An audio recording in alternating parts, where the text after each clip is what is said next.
Assassin's Creed used to be one of the most respected franchises in gaming. It was a series that celebrated history, immersing players in richly detailed worlds filled with intrigue, mystery, and adventure. The early games, Assassin's Creed 1 through Revelations, were masterpieces. They took us to the Holy Land during the Crusades, Renaissance Italy, and the height of the Ottoman Empire. The attention to detail was staggering. The developers didn't just create games, they recreated history. And the stories, they were grounded, nuanced, and deeply engaging. Altair, Ezio, and even Desmond were characters we cared about. They weren't perfect, but they felt real. Fast forward to the 2020s, and the franchise is a shadow of its former self. What was once a groundbreaking series has become a woke, politically driven mess, trading historical accuracy and compelling storytelling for DEI agendas and lazy design. Today we're diving into the rise and fall of Assassin's Creed. From the golden age of the 2010s to the disappointing mess of the 2020s. Let's start with the classics, Assassin's Creed 1 through Revelations. These games were revolutionary. They didn't just use history as a backdrop, they respected it. The developers went to incredible lengths to ensure authenticity, from the architecture to the clothing to the weapons. Remember the controversy over the crossbow in Assassin's Creed 1? The developers removed it because it wasn't historically accurate for the time period. That's how much they cared about getting the details right. And it wasn't just about the visuals. The stories were deeply rooted in historical events and figures. You felt like you were part of something bigger, like you were uncovering secrets that had been lost to time. Take Assassin's Creed 2, for example. The game was set during the Italian Renaissance, one of the most fascinating periods in human history. You interacted with real historical figures like Leonardo da Vinci, Lorenzo de' Medici, and Rodrigo Borgia. The game didn't just name-drop these figures, it brought them to life. Leonardo wasn't just a cameo, he was a key character who helped you throughout the story. The game also explored the political and cultural tensions of the time, from the power struggles between the Assassins and Templars to the corruption within the Catholic Church. It was educational, but it never felt like a history lesson. It was a story first and foremost, and the history served to enrich that story. The same can be said for Brotherhood and Revelations. These games expanded on Ezio's story, taking him to Rome and Constantinople. Again, the historical detail was incredible. You could explore iconic landmarks like the Colosseum and the Hagia Sophia, and the games did an amazing job of capturing the atmosphere of these cities. The stories were also more personal, delving into Ezio's relationships and his growth as a character. By the end of Revelations, you felt like you had been on a journey with him. It was storytelling at its finest. But then came Assassin's Creed 3 and things started to change. Now don't get me wrong, Connor was an interesting character, and the American Revolution was a cool setting. But something felt off. The story was weaker, the pacing was messy, and for the first time it felt like the series was losing its identity. Part of the problem was the shift in tone. The early games had a sense of mystery and intrigue, but AC3 felt more like a straightforward action game. And let's not ignore the fact that Connor wasn't a white protagonist.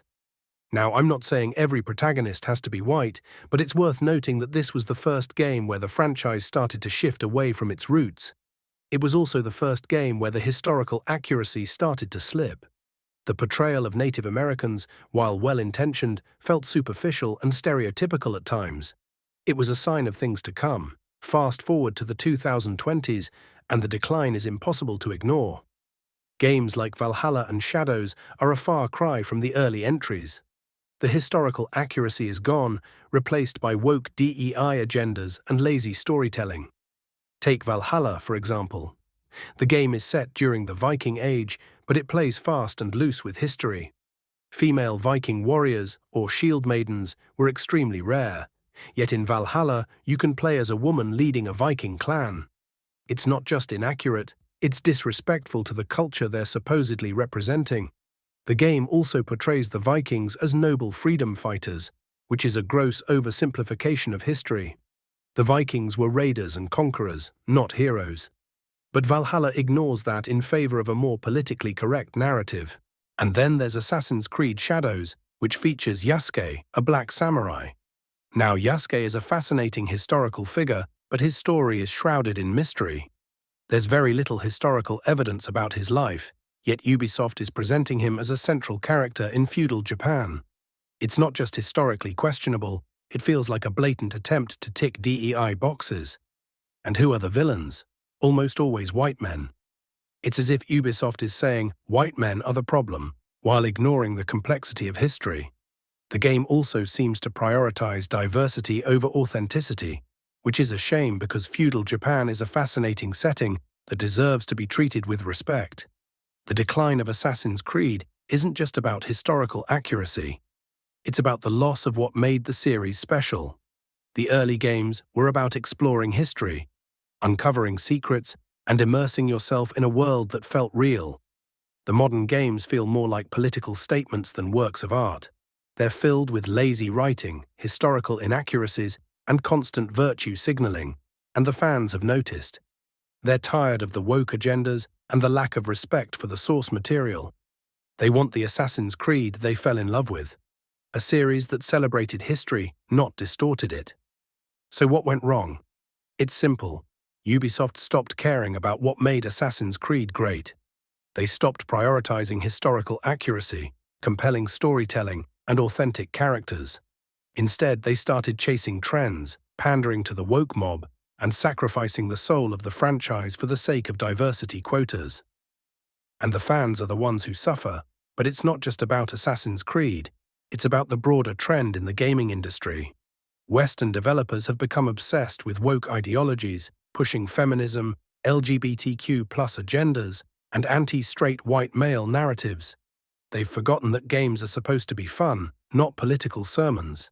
Eastern developers, on the other hand, are still creating amazing games that respect their audience and their source material. Look at titles like Ghost of Tsushima and Elden Ring. These games are proof that you can create diverse, inclusive stories without sacrificing quality or authenticity. It's a shame that Ubisoft has chosen to go down a different path. If you're as tired of this nonsense as I am, let's make our voices heard. Share this video, leave a comment, and let's send a message to Ubisoft. We want Assassin's Creed back. We want games that respect history, not rewrite it. We want stories that honor the past, not distort it. And most importantly, we want a franchise that puts gameplay and storytelling first, not politics. Let's celebrate what made Assassin's Creed great. Let's demand better from Ubisoft, and let's remind them why we fell in love with this series in the first place. Thanks for watching. Don't forget to like, subscribe, and hit that notification bell. Together, we can bring Assassin's Creed back to its roots.